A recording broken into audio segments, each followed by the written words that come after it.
Haleluya. Shalom Bapak Ibu Saudara yang terkasih dalam Tuhan Yesus Kristus. Kita bersyukur bahwa kita punya Tuhan yang hidup. Karena Tuhan Yesus sebelum naik ke sorga telah menjanjikan bahwa Dia akan mengaruniakan Roh Kudus untuk hidup, hadir menyertai dan memberi kuasa kepada kita dalam perjalanan kehidupan kita. Untuk itu pada saat ini kita berkumpul kembali untuk sama-sama merayakan kasih karunia Tuhan yang luar biasa kepada kita, sambil mengingat bahwa Tuhan sudah memberi kuasanya kepada kita. Karena itu kita hidup dengan kuasa itu dan menang dalam setiap tantangan kehidupan, dan menggunakan kuasa itu untuk memberitakan Injil keselamatan sampai Tuhan Yesus datang kedua kali menjemput kita di awan-awan yang permai. Kami doakan supaya ibadah ini menjadi berkat untuk kita semua. Tuhan Yesus memberkati. Mari kita berdoa. Terima kasih Tuhan Yesus. Kami mengucap syukur untuk semua yang Kau anugerahkan buat kami. Kami mengucap syukur bahwa Engkau menaruh Roh-Mu di dalam kehidupan kami, orang-orang yang percaya kepadamu ya Tuhan Yesus. Kami percaya bahwa Roh-Mu tidak pernah meninggalkan kami. Roh-Mu bahkan berdiam di dalam kehidupan kami untuk memberikan kekuatan, memberikan kuasa buat kami menang dalam kehidupan ini. Karena Yesus Kristus lebih dari pemenang untuk setiap kami yang percaya kepadanya. Terima kasih Bapa. Kami akan mulai ibadah pada saat ini hanya di dalam satu nama, Tuhan Yesus Kristus. Haleluya. Amin. Haleluya. Terima kasih buat kasih. Kami siap melalui Bapa. Terima kasih. Ku rasakan kasih-Mu Tuhan. Ku rasakan kuasa-Mu Tuhan. Ku rasakan kasih kuasa Roh Kudus. Ku rasakan kehadiran-Mu. Sama-sama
Kasih-Mu melingkupi hidupku.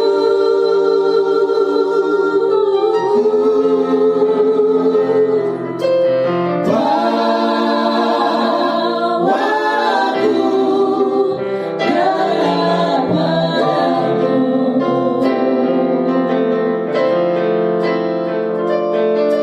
Ku kan terbang bagaikan raja wali. Rohmu mengangkatku terbang lebih tinggi oleh kuasa kasih-Mu.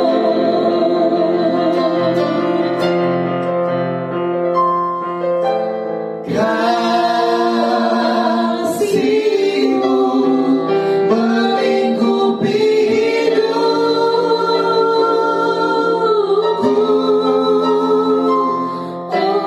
Bawaku dekat padamu.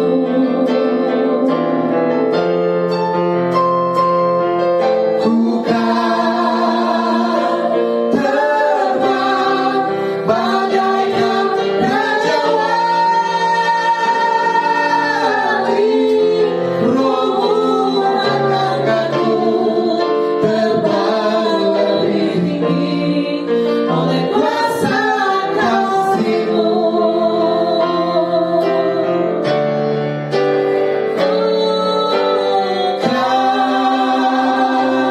Kasih-Mu melingkupi hidupku.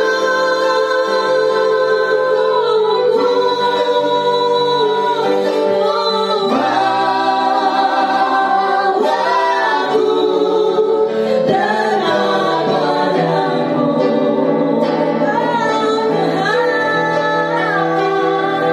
Ku kan terbang bagaikan raja wali.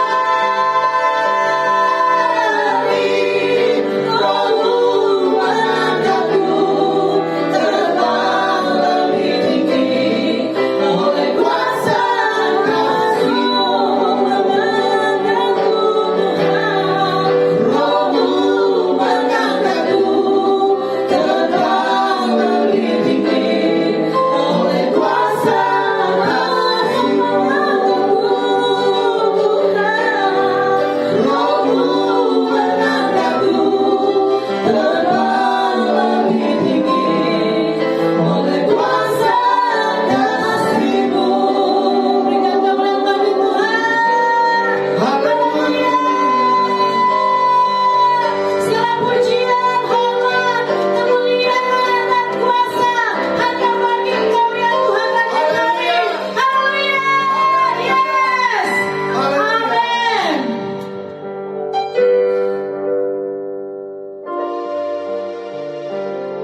Haleluya.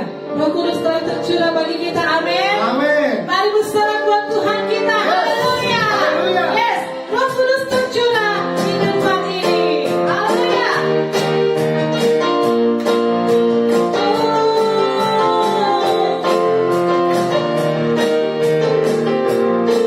Mari sama-sama katakan.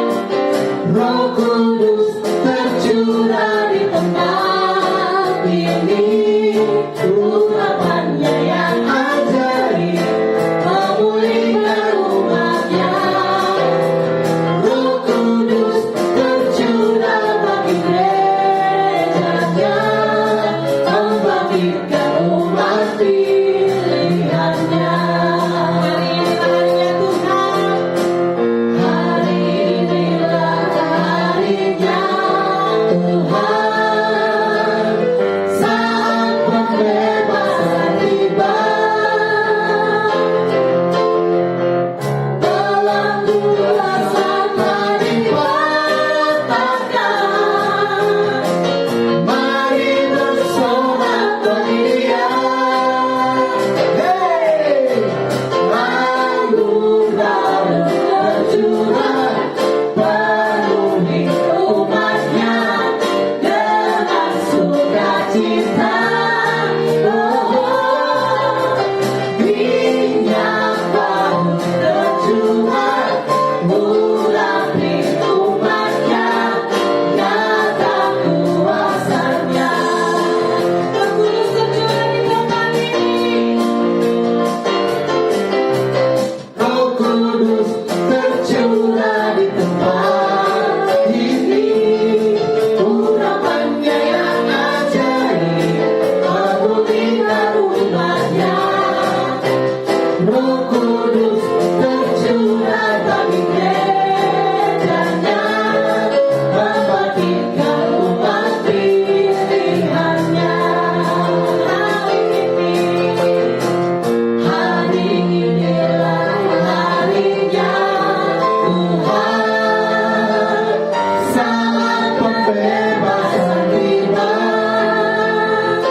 siap untuk mendengarkan firman-Mu Tuhan.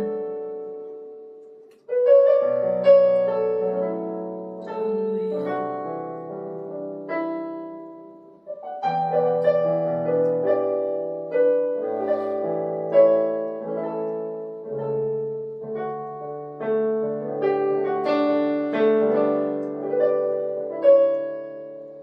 Roh Kudus hadir di sini,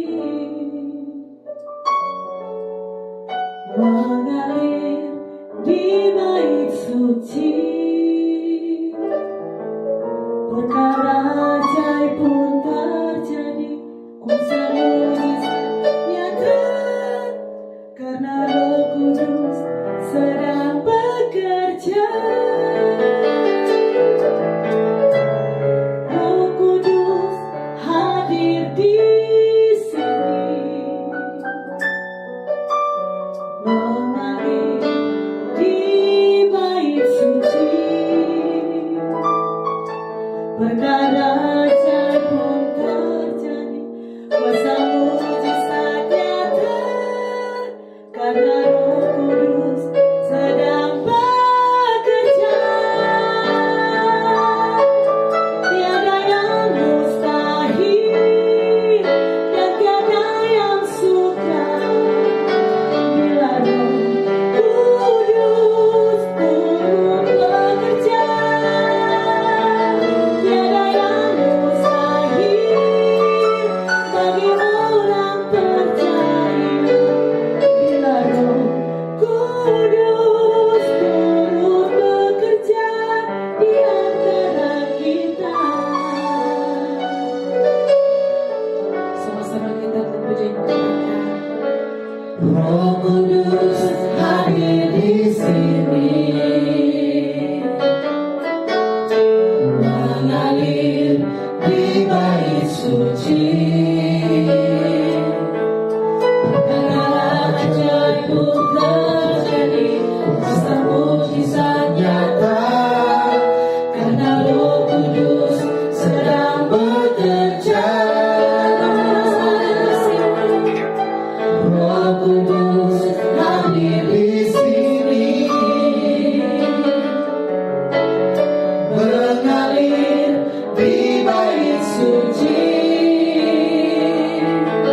Perkara ajaib pun terjadi, kuasa mujizat nyata, karena Roh Kudus sedang bekerja. Tiada yang mustahil dan tiada yang sukar bila Roh Kudus turut bekerja. Tiada yang mustahil bagi orang percaya bila Roh Kudus turut bekerja. Tiada yang mustahil dan tiada yang sukar bila Kudus turut bekerja. Tiada yang mustahil bagi orang percaya bila Kudus turut bekerja. Tiada yang mustahil dan tiada yang sukar bila Kudus turut bekerja. Tiada yang mustahil bagi orang percaya bila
yang beri menang, Yesus namanya.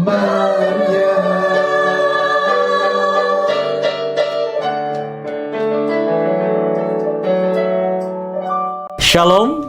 Saat ini kita akan membaca firman Tuhan yang diambil dari Mazmur pasal 139, mulai ayat yang ke-13 sampai dengan ayatnya yang ke-16. Mazmur 139 ayat 13 sampai 16, demikian firman Tuhan. Sebab Engkaulah yang membentuk buah pinggangku, menenun aku dalam kandungan ibuku. Aku bersyukur kepadamu oleh karena kejadianku dahsyat dan ajaib. Ajaib apa yang kau buat, dan jiwaku benar-benar menyadarinya. Tulang-tulangku tidak terlindung bagimu, ketika aku dijadikan di tempat yang tersembunyi, dan aku direkam di bagian-bagian bumi yang paling bawah. Matamu melihat, selagi aku bakal anak, dan dalam kitabmu semuanya tertulis hari-hari yang akan dibentuk sebelum ada satupun daripadanya. Saudara yang dikasihi oleh Tuhan Yesus Kristus, tema saya hari ini adalah Engkau ajaib. Engkau ajaib. Coba tolong bilang di kiri kananmu, katakan kepada orang-orang yang saat ini sedang bersamamu, katakan, saya ajaib. Saudara, ada beberapa hal yang dikatakan oleh firman Tuhan terkait dengan keberadaan kita. Kita harus memahami, tidak peduli bagaimana hari-harimu saat ini, tidak peduli bagaimana kondisimu hari ini, tidak peduli bagaimana latar belakangmu kemarin, tidak peduli siapa dirimu yang dikatakan orang. Tapi firman Tuhan memberitahukan kepada kita bahwa engkau adalah ciptaan yang dahsyat dan ajaib. Ini adalah sebuah firman Tuhan yang ingin memberitahukan kepada saudara bahwa apapun yang diceritakan orang tentang kehidupanmu, apapun yang diceritakan orang tentang keberadaanmu, itu tidak pernah mempengaruhi statusmu di mata Tuhan. Itu tidak pernah mempengaruhi penilaian Tuhan terhadap dirimu. Apapun kondisimu hari ini, engkau tetaplah ciptaan Tuhan yang dahsyat dan ajaib. Pada ayat yang ke-13 dikatakan, sebab engkaulah yang membentuk buah pinggangku, menenun aku dalam kandungan ibuku. Jadi saudara-saudara adalah ciptaan Tuhan yang ajaib, karena yang menciptakan saudara itu adalah Tuhan. Jadi pencipta saudara sangat mengerti, sangat tahu, sangat mengenal siapa saudara ketika dia ciptakan saudara. Bagaimana kondisimu ketika awal mula Tuhan membentukmu, dengan bahan apa engkau diciptakan, engkau memiliki kualitas seperti apa. Tuhanlah yang menciptakan saudara. Oleh karena itu pemazmur mengatakan bahwa Tuhan menenun aku di dalam kandungan ibuku. Saudara adalah buah tangannya Tuhan. Ketika ada orang yang berkata kepada saudara bahwa hidupmu nggak berarti, bahwa engkau bukan siapa-siapa, atau mungkin ada yang kemudian menyepelekan kehidupanmu hari-hari ini, firman Tuhan hari ini ingin mengingatkan saudara bahwa engkau adalah ciptaan Tuhan yang ajaib. Engkau adalah perbuatan Tuhan yang ajaib. Nggak peduli saudara sudah berapa banyak tangan yang menunjuk kehidupanmu, tapi saya ingin katakan, Tuhan tetap menilai engkau sebuah keajaiban. Apabila kita ingin mencari keajaiban, apabila saudara saat ini sedang mencari keajaiban, maka lihatlah dirimu, pandanglah dirimu. Waktunya sekarang engkau pergi di depan cermin dan engkau melihat dirimu, dan engkau memperhatikan keberadaanmu, bahwa engkau adalah ciptaan Tuhan yang ajaib. Mungkin engkau tidak menyadari hal itu. Mungkin saat ini kepalamu sudah dipusingkan dengan perkataan-perkataan orang, penilaian-penilaian orang yang negatif, negatif, negatif. Setiap hari yang kau lihat adalah penghakiman bahwa engkau bukan siapa-siapa. Setiap hari adalah perkataan yang merendahkan dirimu. Tapi hari ini saya ingin ingatkan kepada saudara, firman Tuhan tidak pernah merendahkanmu. Tuhan tidak pernah merendahkan dirimu. Tuhan tetap bangga dengan keberadaanmu. Karena Dialah yang menciptakan saudara. Dia tahu siapa saudara. Dia tahu kualitas saudara. Dia tahu diri saudara. Oleh karena itu kita akan belajar firman Tuhan ini. Kita akan belajar bukan dari apa kata orang tentang dirimu, tetapi dari apa kata pencipta tentang siapa dirimu. Saudara, ayat yang ke-14 berkata, aku bersyukur kepadamu oleh karena kejadianku dahsyat dan ajaib. Ajaib apa yang kau buat dan jiwaku benar-benar menyadarinya. Ada sebuah kata yang luar biasa yang diungkapkan oleh pemazmur. Jiwaku benar-benar menyadarinya. Ini bukan cuma kesadaran sementara. Ini bukan cuma kesadaran temporer dari seorang pemazmur. Tapi ini adalah kesadaran yang permanen. Yang melekat di dalam diri pemazmur. Yang ada di dalam pikiran pemazmur. Dia begitu menyadari bahwa dia walaupun dalam kondisi sulit, walaupun dalam kondisi yang tidak memungkinkan, tetap dia melihat dirinya sendiri. Dia bercermin kepada apa yang dikatakan oleh firman Tuhan. Saudara, ketika pemazmur menulis kitab Mazmur ini, saudara harus ingat bahwa Daud itu adalah pribadi yang terbuang. Daud itu di dalam keluarganya bukanlah anak yang menjadi kebanggaan orang tuanya. Daud itu bukanlah anak yang menjadi prioritas di dalam rumah bapaknya. Ketika Samuel datang ke tempat orang tua Daud, yaitu Isai, ketika dia akan kemudian mencari Raja Israel, Tuhan sudah mengatakan bahwa pergilah ke rumah Isai. Untuk apa? Untuk memilih seorang raja yang ditentukan oleh Tuhan. Jadi Samuel kemudian datang, saudara. Dia kemudian datang ke tempat Isai. Ketika datang ke tempat Isai, Isai melihat Samuel sudah dikasih tahu bahwa nabi besar akan datang. Maka kemudian Isai mempersiapkan resepsi. Isai mempersiapkan pesta. Pesta untuk apa? Pesta untuk menyambut Samuel. Jadi yang terbaik yang diberikan oleh Isai sebagai tuan rumah. Karena akan ada tamu besar. Tamu besar yang mencari seorang raja di tempat dia.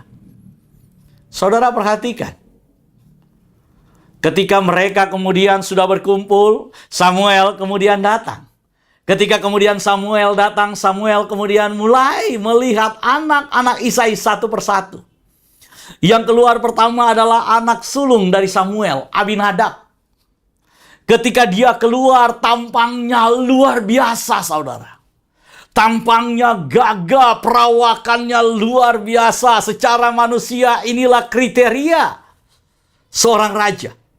Karena itu di dalam hati Samuel berkata, ini dia. Ini dia orang yang dipilih oleh Tuhan. Tetapi kemudian ketika Samuel memperhatikan dia, saudara perhatikan baik-baik, Tuhan berkata, bukan dia. Bukan dia. Samuel kemudian bertanya lagi, ada lagi anak yang lain? Kemudian datang anak yang kedua. Diperkenalkan lagi kepada Samuel. Samuel kemudian melihat dari tampangnya, dari fisiknya, ini nggak kalah. Mungkin dia. Tapi sekali lagi, Tuhan berkata, tidak. Satu persatu anak-anak dari Isai diperkenalkan dan tidak ada satupun yang menjadi pilihan Tuhan dari semua yang ada di tempat itu. Yang semua yang ada di rumah itu. Kemudian Samuel berkata, apakah ada lagi anakmu yang lain? Isai kemudian berkata, ada. Tinggal satu anak saya laki-laki lagi. Tapi dia ada di padang. Saudara perhatikan baik-baik. Ini adalah pesta penyambutan yang begitu resmi, yang begitu besar. Ini adalah acara besar keluarga di mana mereka menyambut seorang yang luar biasa, mencari raja di rumahnya.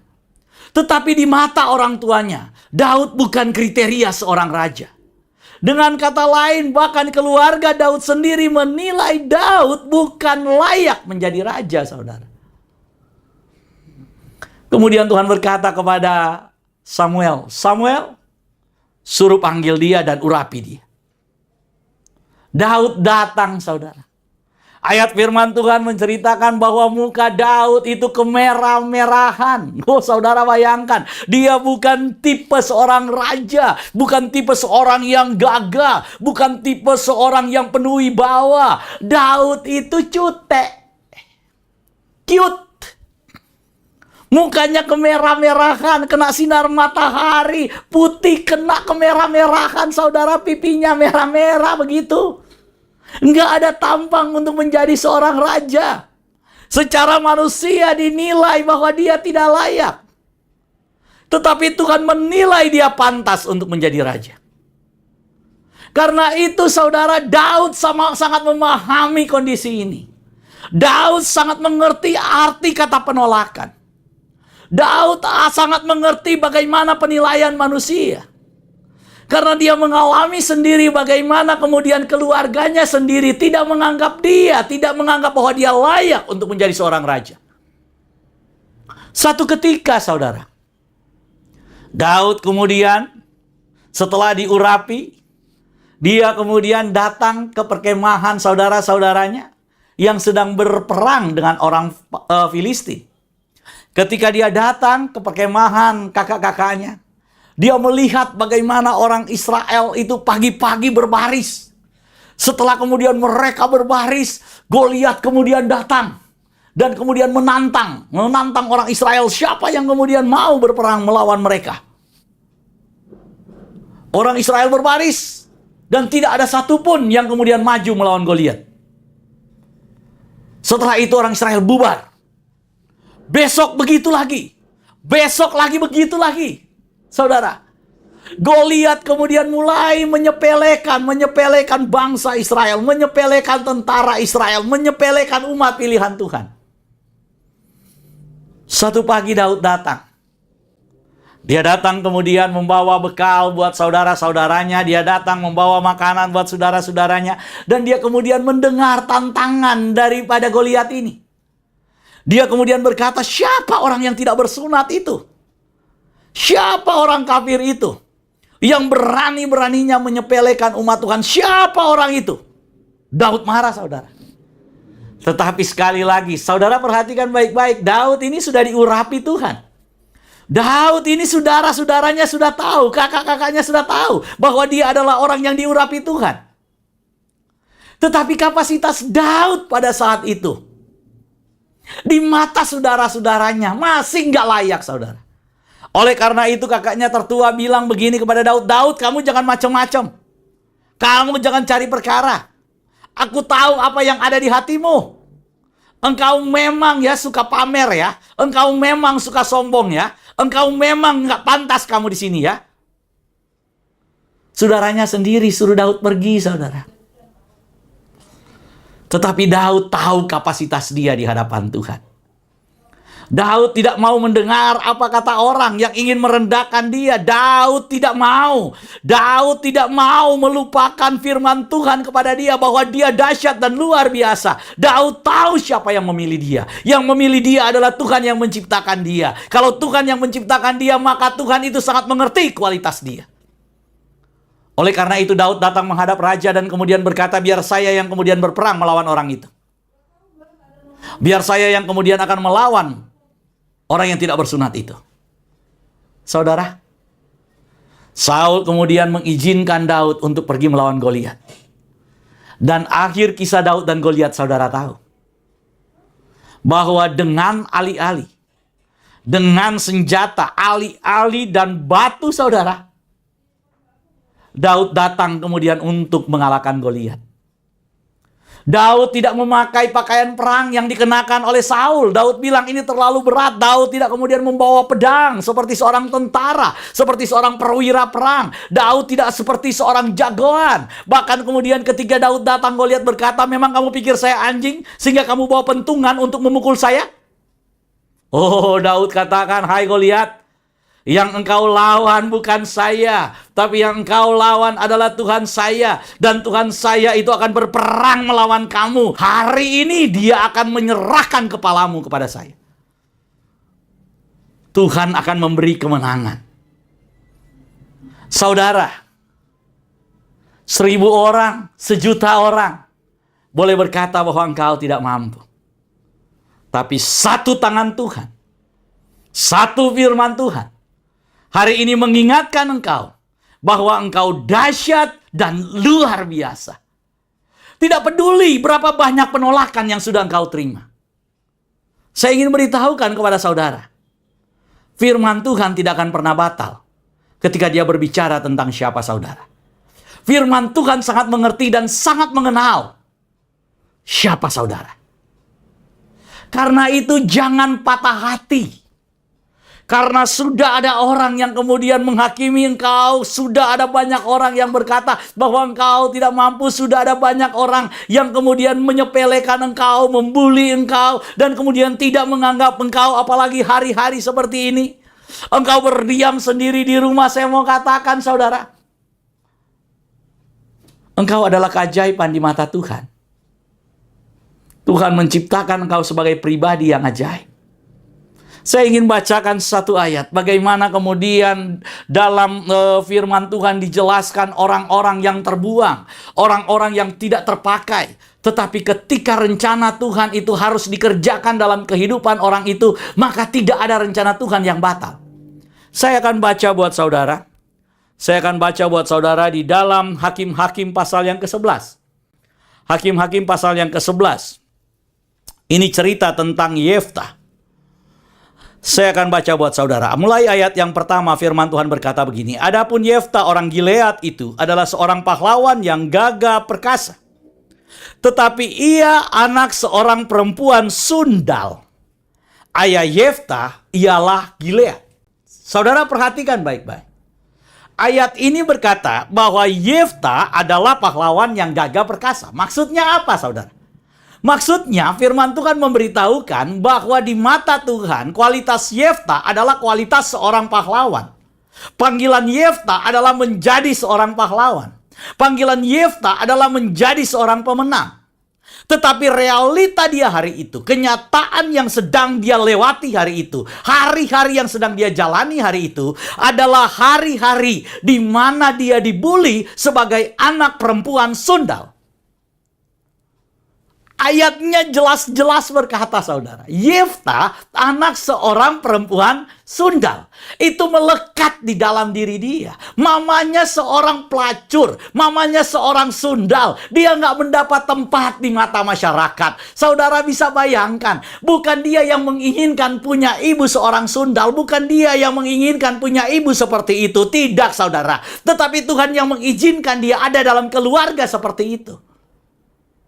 Dengan kata lain, saudara, Yeftah ini mamanya adalah pengganggu suami orang. Yeftah ini orang tuanya, mamanya adalah orang yang kemudian mengganggu Gilead, penggoda suami orang. Dan itu sudah jadi trademark. Karena itu Alkitab mencatat bahwa Yeftah anak seorang perempuan sundal. Yeftah bukan lahir dari seorang perempuan terhormat. Yeftah bukan lahir dengan latar belakang orang yang luar biasa. Yeftah lahir dari seorang yang sangat-sangat hina. Selanjutnya kita perhatikan saudara. Juga istri Gilead melahirkan anak-anak lelakinya baginya. Setelah besar anak-anak istrinya ini, maka mereka mengusir Yeftah, katanya kepadanya, engkau tidak mendapat milik pusaka dalam keluarga kami sebab engkau anak dari perempuan lain. Saudara perhatikan. Kalau saudara dia anak dari gundik, itu berhak loh. Tapi ini nggak dianggap. Kenapa? Karena dia anak dari perempuan lain, katanya di sini. Kata anak dari perempuan lain mengacu kepada ayat pertama, anak perempuan sundal. Jadi nggak punya hak, kamu anak sundal. Kamu itu anak yang kemudian cuma kebetulan aja lahir. Kamu anak yang tidak diharapkan untuk ada di dalam keluarga ini. Oleh karena itu, Yefta tidak mendapat bagian, dia diusir. Ini luar biasa, saudara. Kehidupan Yefta selanjutnya bagaimana? Kita lihat ayat yang ketiga. Maka larilah Yefta dari saudara-saudaranya itu dan diam di tanah Tob. Perhatikan saudara. Saudaranya sendiri menolak dia. Keluarganya sendiri menolak dia. Anak-anak bapaknya yang sedara dengan dia tidak menerima dia, saudara. Ada orang yang berkata katanya, darah itu lebih kental dari air. Tetapi yang dialami oleh Yefta ini berbeda, saudara. Saudaranya sendiri, orang terdekatnya sendiri, orang-orang yang harusnya mengasihi dia, orang-orang yang harusnya menerima dia, orang-orang yang harusnya membantu dia, justru menolak dia. Dikatakan di sini, ayat yang ketiga, maka larilah Yefta. Wajar kalau kemudian Yefta lari. Wajar kalau kemudian Yefta keluar dari rumah keluarganya, dari rumah bapaknya. Mana ada manusia yang kuat untuk menahan hinaan setiap hari, untuk mendengar perkataan-perkataan tentang ibunya yang jelek-jelek setiap hari, untuk menerima makian setiap hari, untuk menerima hinaan setiap hari. Nggak ada yang mau. Oleh karena itu, Yefta lari. Yefta lari ke tanah Tob. Tob itu artinya baik, saudara. Tanah Tob itu artinya tanah yang baik. Jadi Yefta lari ke tempat yang baik. Tapi lihat kondisi Yefta, walaupun di tanah Tob, tapi dia perilakunya nggak baik. Dikatakan di sini bahwa di sana dia berkumpul dengan petualang-petualang yang pergi merampok bersama dengan dia. Kata petualang-petualang ini sebenarnya berarti orang-orang yang kemudian terbuang. Orang-orang yang tidak punya apa-apa. Jadi dia berkumpul dengan sesama orang-orang yang tertindas. Berkumpul dengan sesama orang-orang yang dibuang. Orang-orang yang gak dianggap. Orang-orang yang gak punya apa-apa. Orang-orang yang gak punya harapan. Dia berkumpul di sana, saudara. Dan orang-orang yang gak punya apa-apa ini, orang-orang yang gak punya harapan ini, yang ada di kepala mereka yang penting makan. Karena itu dikatakan mereka kemudian melakukan tindakan-tindakan kriminal, yaitu merampok. Luar biasa. Yefta makin terpuruk keadaannya. Yefta makin habis kondisinya. Pertanyaan saya, apakah itu mempengaruhi rencana Tuhan buat Yefta? Oh, tidak, saudara. Rencana Tuhan tidak gagal karena apa yang terjadi dalam kehidupan kita. Rencana Tuhan tidak gagal karena ketidakmampuan kita. Rencana Tuhan tidak gagal karena latar belakang kita. Rencana Tuhan tidak gagal karena orang tua kita miskin, karena orang tua kita ini, karena orang tua kita itu, karena keluarga kita begini, karena keluarga kita begitu. Tidak. Rencana Tuhan dalam kehidupan anak-anaknya tidak pernah batal. Penilaian Tuhan terhadap kita tidak pernah berubah. Oleh karena itu, apa yang terjadi, saudara, di dalam kondisi seperti itu, tiba-tiba ayat yang keempat dan seterusnya diceritakan bahwa kemudian datang orang Amon, mengepung orang Israel, menjajah orang Israel. Maka kemudian tua-tua Israel datang kepada Yefta untuk meminta bantuan kepada Yefta. Bayangkan, saudara, Yefta dari orang terbuang berkumpul dengan perampok-perampok, berkumpul dengan orang-orang yang dianggap tidak berguna, justru didatangi oleh tua-tua bangsa Israel untuk minta tolong. Tapi apa yang dilakukan oleh Yefta? Yefta kemudian berkata begini. Ayat 7, kata Yefta kepada para tua-tua Gilead itu, bukankah kamu sendiri membenci aku dan mengusir aku dari keluargaku? Mengapa kamu datang sekarang kepadaku pada waktu kamu terdesak? Saudara perhatikan. Ini adalah ungkapan isi hati Yeftah. Sekarang ketika kamu terdesak, kenapa kamu datang kepada saya? Saya nggak ada urusan dengan Bani Amon. Saya di sini aman-aman, Bani Amon tidak mengganggu saya. Orang-orang yang ada di sini, orang-orang yang terbuang, yang tidak ada guna menurut orang Bani Amon. Terus kenapa kamu datang kepada saya? Saudara, selanjutnya dikatakan, perhatikan saudara, dikatakan selanjutnya, ayat selanjutnya pada ayat yang ke-9, saya ingin baca kepada saudara ayat yang ke-9. Kata Yeftah kepada para tua-tua Gilead, jadi jika kamu membawa aku kembali untuk berperang melawan Bani Amon, dan Tuhan menyerahkan mereka kepadaku, maka akulah yang akan menjadi kepala atasmu, kata Yeftah. Lalu kata para tua-tua Gilead kepada Yeftah, demi Tuhan yang mendengarkannya sebagai saksi antara kita, kami akan berbuat seperti katamu itu. Ayat yang ke-11, maka Yeftah ikut dengan para tua-tua Gilead. Lalu bangsa itu mengangkat dia menjadi kepala dan panglima mereka. Tetapi Yeftah membawa seluruh perkaranya itu ke hadapan Tuhan di Mizpah. Ini luar biasa, saudara. Ini luar biasa. Yeftah sangat tahu bahwa dia kemudian ketika berubah kehidupannya, diangkat menjadi panglima dari orang yang tidak berguna, dari orang yang dihina, sebagai seorang pelacur, anak pelacur, sebagai seorang yang tidak ada manfaatnya, diusir keluar dari kampungnya, diusir keluar dari rumah bapaknya, kemudian berkumpul dengan orang-orang yang gak berguna juga, ada di sana menjadi sekumpulan orang-orang yang gak berguna. Sekarang dia diangkat menjadi panglima. Hidupnya berubah. Tetapi yang dilakukan oleh Yeftah, semua perkaranya dia bawa kepada Tuhan. Saya yakin ketika dia melewati hari-hari yang sulit, kehidupan yang sulit, dia tetap membawa perkaranya kepada Tuhan. Karena kalau dia kemudian berhasil, buktinya kalau dia berhasil, dia datang kepada Tuhan. Masakan ketika dia kesulitan, dia nggak datang kepada Tuhan. Rencana Tuhan tetap tergenapi dalam kehidupan Yeftah.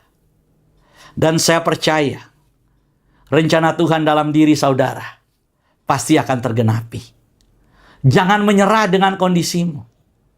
Jangan biarkan orang-orang bersukaria atas apa yang terjadi di dalam kehidupanmu. Tapi mari lakukan apa yang dilakukan Daud dan Yeftah. Membawa perkara mereka kepada Tuhan. Apapun perkaramu yang sedang terjadi dalam hidupmu hari ini, bawa di hadapan Tuhan. Bawa di altar Tuhan. Bawa di kaki Tuhan. Karena Tuhan yang membela kita. Ada waktunya Dia akan mengangkat kita. Ingat, engkau dahsyat dan ajaib. Engkau adalah ciptaan Tuhan yang luar biasa. Engkau adalah ciptaan Tuhan yang dahsyat. Penilaian Tuhan tidak pernah salah. Karena Tuhan tahu siapa engkau. Dan pada bagian yang ayat yang ayat yang ke-16 dari bacaan kita Mazmur 139. Firman Tuhan berkata begini. Matamu melihat selagi aku bakal anak, dan dalam kitabmu semuanya tertulis hari-hari akan dibentuk sebelum ada satupun daripadanya. Tuhan yang Maha Tahu telah merancang hari-hari indah buat kita. Percayalah. Sebelum engkau melihat hari-hari itu terjadi di dalam hidupmu, Tuhan sudah menulis hari-hari baik buat masa depan saudara dan saya. Karena kita adalah milik Tuhan. Karena kita adalah kepunyaan Tuhan. Jangan menyerah dengan kondisi hari ini. Jangan menyerah dalam situasi yang sulit hari-hari ini. Jangan menyerah dan membenarkan omongan orang bahwa engkau tidak berguna. Seperti Yeftah, seperti Daud, yang dikucilkan, yang dibuang oleh keluarganya. Jangan menyerah. Tapi mari kita bawa semuanya kepada Tuhan. Bawa semua isi hatimu, pergumulanmu, masalahmu, persoalanmu. Kalau engkau ada di dalam titik terendah kehidupanmu, sama seperti Yefta terendah dalam kehidupannya, dia kemudian ada bersama dengan orang-orang yang terbuang, sesama orang-orang terbuang, sesama orang-orang yang kemudian dilukai, sesama orang-orang yang tersakiti, dia kumpul dengan mereka. Tapi dia tidak pernah melupakan Tuhan. Ketika Daud dibuang oleh keluarganya, bahkan setelah dia dilantik, setelah dia diurapi menjadi seorang raja, dia juga dibuang dan masih tidak dipercaya oleh keluarganya, oleh kakak-kakaknya sendiri, mencela dia, menghina dia. Tetapi Daud tetap memandang kepada Tuhan. Saya ajaib, karena Engkau Tuhan yang berkata, saya ajaib. Saya luar biasa, karena Engkau Tuhan yang berkata, saya luar biasa. Selamat menjalani hari-hari yang diberkati oleh Tuhan. Apapun yang terjadi, saya yakin dan saya percaya, rencana Tuhan tidak akan pernah gagal dalam hidup saudara. Tuhan Yesus memberkati. Haleluya. Biarlah roh kita menyala-nyala dan layanilah Tuhan. Roh kita terus menyala-nyala dan layani Tuhan. Come on.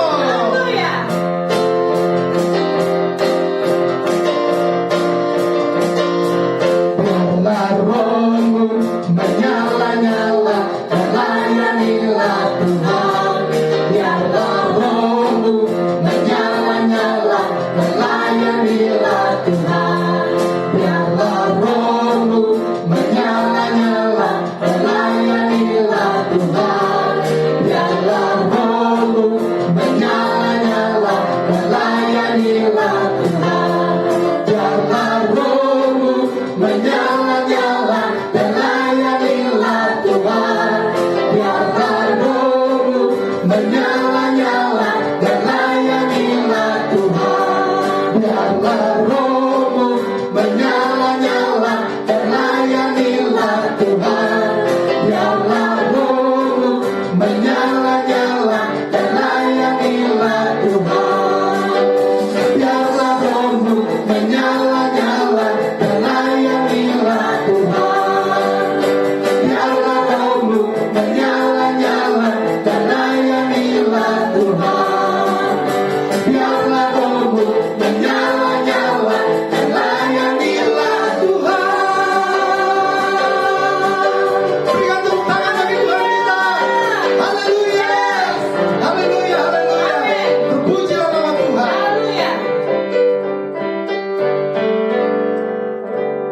Sobat Home Ministry dimanapun Anda berada, saat ini kita akan masuk dalam sakramen perjamuan kudus. Dan saya persilakan saudara yang ada di rumah untuk bangkit berdiri. Bagi saudara-saudara yang saat ini sudah menyiapkan sarana perjamuan kudus, mohon dipegang. Dan kita akan doakan sama-sama. Di dalam nama Tuhan Yesus saat ini kami mengangkat roti dan anggur ini. Kami kuduskan, kami sucikan di dalam nama Tuhan Yesus menjadi layak digunakan untuk perjamuan kudus ini. Dalam nama Tuhan Yesus, haleluya, amin.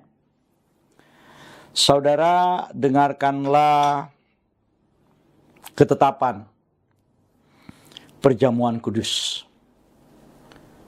Yesus berfirman, "Akulah roti hidup yang telah turun dari sorga. Jikalau seorang makan dari roti ini, ia akan hidup selama-lamanya. Dan roti yang kuberikan itu ialah dagingku, ia akan kuberikan untuk hidup dunia." Maka kata Yesus kepada mereka, "Aku berkata kepadamu, sesungguhnya jikalau kamu tidak makan daging anak manusia dan minum darahnya, kamu tidak akan mempunyai hidup dalam dirimu. Barang siapa makan dagingku dan minum darahku, ia mempunyai hidup yang kekal, dan aku akan membangkitkan dia pada akhir zaman. Sebab dagingku adalah benar-benar makanan, dan darahku adalah benar-benar minuman. Barang siapa makan dagingku dan minum darahku, ia tinggal di dalam aku dan aku di dalam dia. Sama seperti Bapa yang hidup mengutus aku dan aku hidup oleh Bapa, Demikian juga barang siapa yang makan aku akan hidup oleh aku. Inilah roti yang telah turun dari sorga, bukan roti yang dimakan nenek moyangmu dan mereka telah mati. Barang siapa makan roti ini, ia akan hidup selama-lamanya. Dan ketika mereka sedang makan, Yesus mengambil roti, mengucap syukur, memecah-mecahkannya, lalu memberikan kepada murid-muridnya dan berkata, "Ambillah, makanlah, inilah tubuhku." Sesudah itu, Tuhan Yesus mengambil cawan, mengucap syukur, lalu memberikannya kepada mereka sambil berkata, "Minumlah kamu semua dari cawan ini, sebab inilah darahku, darah perjanjian yang ditumpahkan bagi banyak orang untuk pengampunan dosa." Kalau saudara percaya bahwa roti dan anggur ini adalah penyatuan dengan tubuh Tuhan Yesus Kristus, mari kita angkat lebih tinggi dari kepala kita, dan mari kita sama-sama mengaku, dalam nama Tuhan Yesus, saya percaya inilah tubuh dan darah Tuhan Yesus. Kalau saya makan tubuh Tuhan Yesus Kristus dan minum darah Tuhan Yesus, maka saya percaya semua dosa-dosa saya telah diampuni oleh Tuhan. Saya percaya kalau saya makan tubuh Tuhan Yesus dan minum darah Tuhan Yesus, maka semua kutuk telah dipatahkan. Saya percaya kalau saya makan tubuh dan minum darah Tuhan Yesus, maka semua sakit penyakit saya telah disembuhkan. Saya percaya kalau saya makan tubuh Tuhan Yesus dan minum darah Tuhan Yesus, maka saya mendapat bagian dalam tubuh Kristus, dan saya akan diberi tubuh kemuliaan, dan Tuhan akan mengangkat saya ketika Tuhan Yesus datang di awan-awan yang permai untuk menyatu dan bertemu dengan Dia. Saya percaya inilah tubuh dan darah Tuhan Yesus Kristus. Kita angkat lebih dulu tubuh Tuhan Yesus Kristus dan kita berkata, inilah tubuh Tuhan Yesus Kristus dalam nama Tuhan Yesus. Kita minum darah Tuhan Yesus Kristus dan kita berkata dalam nama Tuhan Yesus Kristus.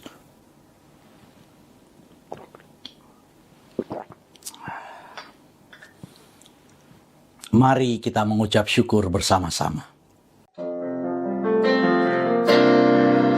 Karya terbesar dalam hidupku, pengorbananmu yang selamatkanku.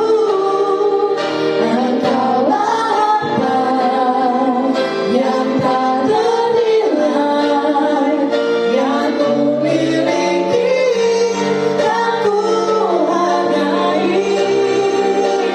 Yesus, Engkau ku kagumi, karya terbesar dalam hidupku, pengorbananmu yang selamatkanku.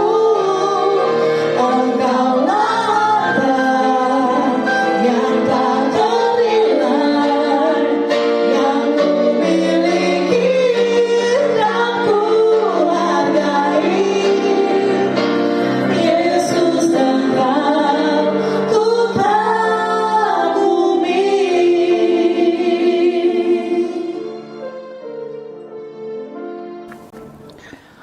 Jemaat Tuhan, kita sudah ada di penghujung ibadah kita hari ini.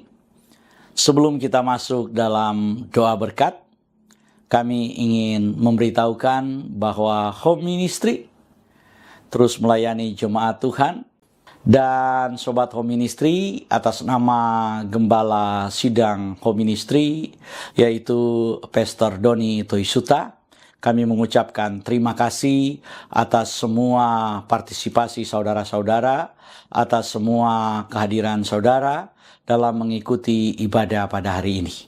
Kita akan mengakhiri ibadah kita.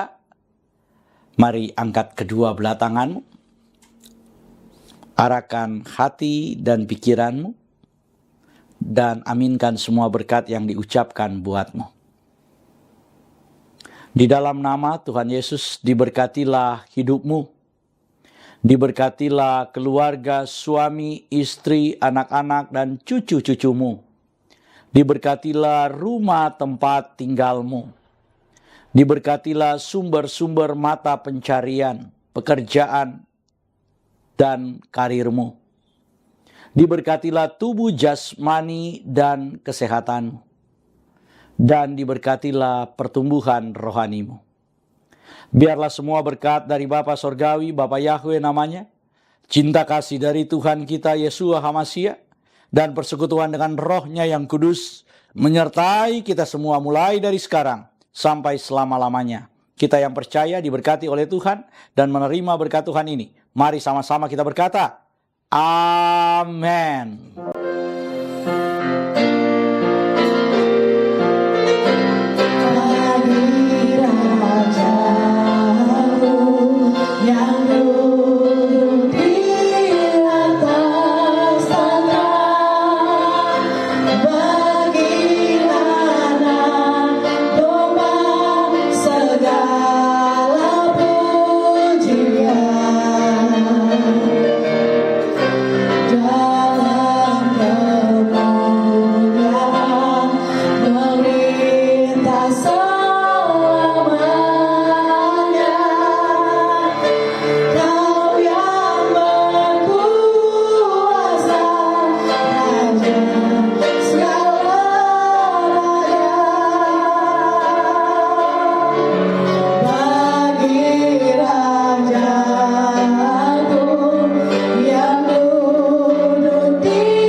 Selamat hari Minggu dan Tuhan Yesus memberkati kita semua. Shalom.